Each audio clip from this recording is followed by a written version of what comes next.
King Solomon or Prophet Solomon is believed by all Abrahamic faiths, including Jews, Christians, and Muslims.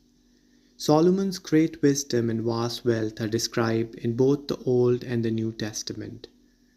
God gave Solomon the ability to control and talk to birds, along with the wisdom and understanding.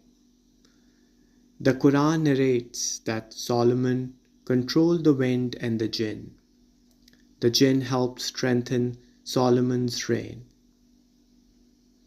The main points about his life can be divided into three sections, including Solomon as a wise and just king, Solomon visits by the Queen of Sheba, and the Solomon's extraordinary gift of being able to talk to animals and birds. King Solomon or Prophet Solomon is believed by all Abrahamic faiths, including Jews, Christians, and Muslims. Solomon's great wisdom and vast wealth are described in both the Old and the New Testament.